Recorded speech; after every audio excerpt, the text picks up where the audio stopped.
आप लोगों के सामने जो यह दृश्य समक्ष रखा गया है, इस दृश्य के बारे में जरूर एक बार अमल करें, समझें। यह देश की जो सिस्टम है, आज भारत देश की जो स्थिति है, या आज के मानवीय मूल्यों में देखा जाए तो जो भी व्यक्ति ईमानदारी वफादारी से, पहले दृश्य में यह है कि जो भी व्यक्ति भारत देश में ईमानदारी वफादारी से जीवन यापन करता है, उसे गलत लोग इस कील की तरह ठोक देते हैं। जो सीध कील होती है वह आसानी से ठुक जाती है, लेकिन जो कील टेढ़ होती है वह नहीं ठुकती है। अर्थात आज वही लोग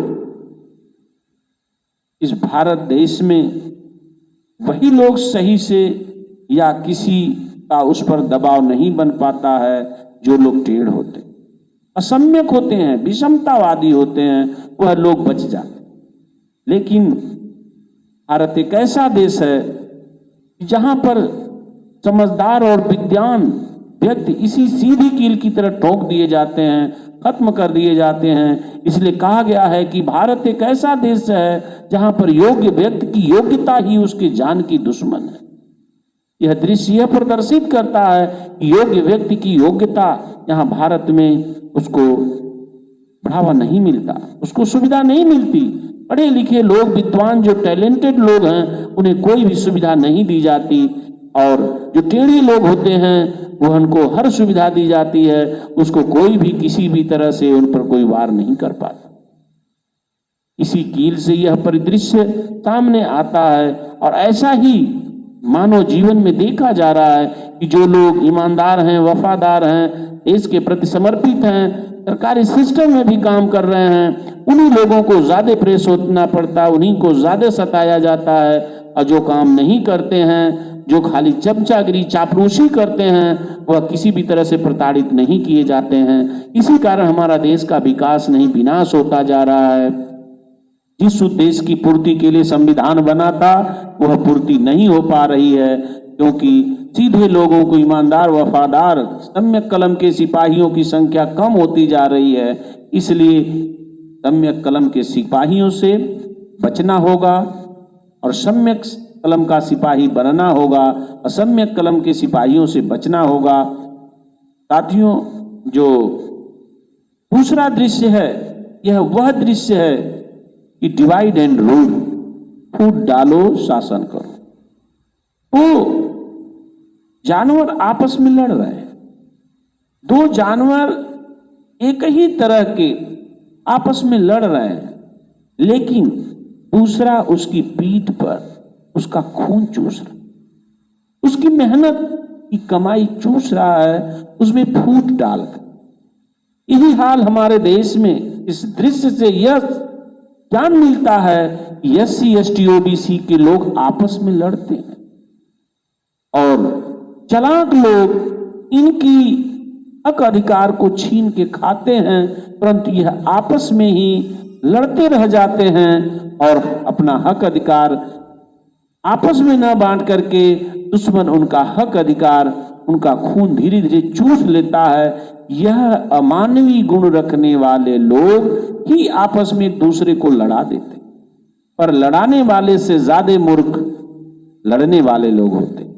इसलिए कहा गया है, सबको परिदृश्य मालूम है कि शेर कभी लड़ता नहीं, शेर कभी आपस में नहीं लड़ता, इसलिए वह जंगल का शेर है। अगर जो शेर आपस में लड़ने लगे तो वह जंगल का शेर नहीं रह जाता। इसलिए साथियों, जो कौमें, जो धर्म के लोग, जिन कौम के लोग, जिस परिवार के लोग, जिस संगठन के लोग आपस में लड़ते हैं, वह संगठन कभी भी सरवाइव नहीं कर सकता, कभी भी देश की अपनी संवैधानिक, आर्थिक, संपत्ति, शासन और शिक्षा कभी बचा नहीं सकता। जो संगठन के लोग, जिस परिवार के लोग आपस में लड़ते हैं, वह कभी भी किसी भी हाल में अपनी धरोहर नहीं बचा सकते, और उन पर आपस में फूट डालकर दूसरे लोग ही उसका लाभ लेते हैं। इसलिए साथियों, इस दृश्य से यह समझने की जरूरत है कि आपस में लड़ेंगे तो कभी नहीं बढ़ेंगे। अगर आपस में मिलकर पढ़ेंगे और सबको अवसर देंगे तो जरूर आप बढ़ेंगे। तभी संविधान की उद्देश्य की पूर्ति होगी, तभी समानता का साम्राज्य स्थापित होगा, तभी अंबेडकर साहब की मेहनत साक्षात सत्य पर खरे उतरेगी। अन्यथा विषमता बढ़ती जाएगी। और विषमतावादी लोग तो चाहते ही हैं, लेकिन दुर्भाग्य का विषय है कि जो समतावादी हैं, जो संविधान जिनके लिए बना है, वह अवसर पाने के बाद किसी को अवसर न दिए और न दे रहे हैं, अर्थात संविधान का रक्षक ही भक्षक बनता जा रहा है। तो संविधान बचाना बड़ा मुश्किल होगा। आपका अपना ही हक अधिकार बचना बड़ा मुश्किल हो जाएगा। इसलिए कहते हैं कि गैरों में क्या दम थी, हमें तो अपनों ने लूटा, कश्ती वहीं डूबी जहां पानी कम था। साथियों, हम वहीं हारते हैं जहां अपना अपनों से लड़ता है, और अपना अपनों से तब लड़ता है जब हम अपनों को अवसर नहीं देते हैं, उसका हक अधिकार उसे नहीं देते हैं।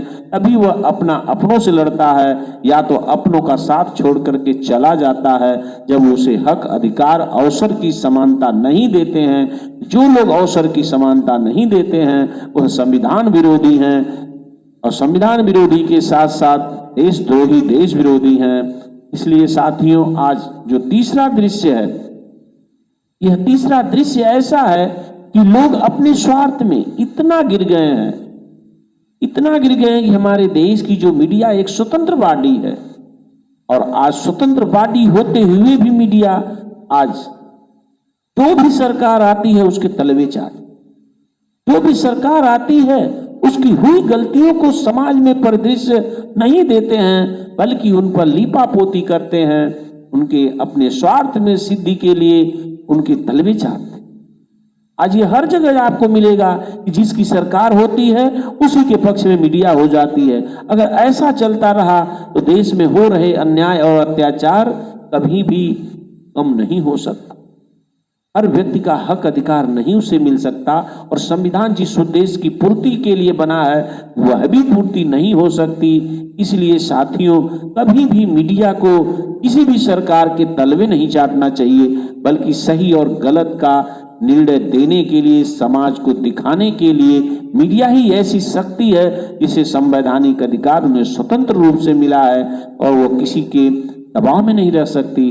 लेकिन जब शोषित शासक और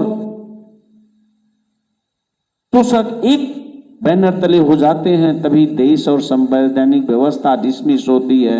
आज यही हाल है कि सभी शोषक हो गए हैं, शोषित बेचारा परेशान है, वह करे तो करे क्या। शोषित से भी जो शासक बन गए वह भी शोषक बन गए। इसी कारण हमारे देश का संविधान खतरे में हो गया। उसके भी ये हालात होने के कारण संविधान हमारे खतरे में है। इसलिए कभी भी मीडिया को, जिसकी भी सरकार हो, निष्पक्ष होकर के सही और गलत का समाज को एक आईना दिखाने का काम करना चाहिए। कभी भी सरकार के तलवे जूते नहीं चाटना चाहिए। यह ये दृश्य शो करता है। यह बहुत ही पीड़ित है कि कभी भी सरकार को, मीडिया को तलवे नहीं चाटना चाहिए। किसी भी हाल में अगर मीडिया गलत हो गई, मीडिया जो है झुक गई, तो देश का न्यायिक व्यवस्था कभी भी सही न्याय नहीं दे सकता, क्योंकि न्यायिक व्यवस्था मीडिया पर भी बहुत बड़ा निर्णय देती है। इसलिए मीडिया अगर सही आईना दिखाए तो निर्णय जरूर सत्य होगा, और निर्णय सत्य होगा तो जनता का हित जरूर होगा। सभी संवैधानिक अधिकार सबको मिलेंगे। साथियों, जो चौथा दृश्य है, यह वह दृश्य है जो कम बुद्धि के लोग हैं, वफादार हैं, ईमानदार हैं, लेकिन अगले की वाक चतुरता को नहीं समझ पाते हैं, जिस कारण वह जान से जाते हैं, और जहां हैं वहां से भी जाते हैं और जान से भी जाते हैं, और एक एक करके सभी भाई खत्म कर दिए जाते हैं। यह एक तालाब का दृश्य है। तालाब में पानी कम होने लगा तो मछलियां बेचारी परेशान होने लगी। तो जब परेशान हो लगी तो बगुला बड़ी चतुराई से कहा कि भाइयों मैं तेरा बहुत ही मित्र हूं, मैं तुम तो ऐसे पानी से उड़ के दूसरे तालाब में नहीं जा सकती, लेकिन मैं एक एक करके तुम्हें उस तालाब में छोड़ दूंगा जहां बहुत ही पानी है। लेकिन बगुला चालाक एक एक मछली जाता था, खाता था उसे किसी तालाब में, क्योंकि यहाँ की मछली उसे गई मछली को नहीं दे सकती, जो गई हो यहाँ की मछली को नहीं दे सकती। आज हमारे देश का वही हाल है कि जो चतुर और चालाक लोग होते हैं वह समाज को यही कहते हैं कि आज भुखमरी, बेरोजगारी, महंगाई बढ़ रही है, और सभी नेता यही कहते हैं कि वह सरकार नहीं कम कर पाई तो मैं तुम्हें करूंगा, मैं ऐसा करूंगा, और ऐसा बोलने के बाद वह भी एक दिन जब जीत जाते हैं तो वही काम करते हैं। और 70 साल से जितनी भी सरकारें आई सब वही की। इसलिए इन शब्दों से, इस तरह के ऐसे लोगों से बचने के लिए कभी भी उनको उनकी वाक चतुरता में नहीं फंसना चाहिए। जैसा यह बगुला भोली भाली मछलियों को उनको वफादारी और सच्चाई दिखा करके ठग रही है, उसी तरह आज के लोग भी हमारे महंगाई के नाम पर, गरीबी के नाम पर, बेरोजगारी के नाम पर उसके शोषण करते हैं, उसका बहुत ही बड़ा नुकसान करते हैं। इसलिए इन दृश्यों को देखने के बाद यही लगता है कि मानवता तार तार होती जा रही, इंसानियत खत्म होती जा रही है। इसलिए साथियों, आप लोगों को इस बात पर समझना होगा, इस दृश्य पर अमल करना होगा। इसलिए आपके सामने यह दृश्य बता रहे हैं। इस पर तर्क के साथ, सम्यक ज्ञान के साथ आप लोग जरूर ध्यान दें, अमल करें इन्हीं शब्दों के साथ। जय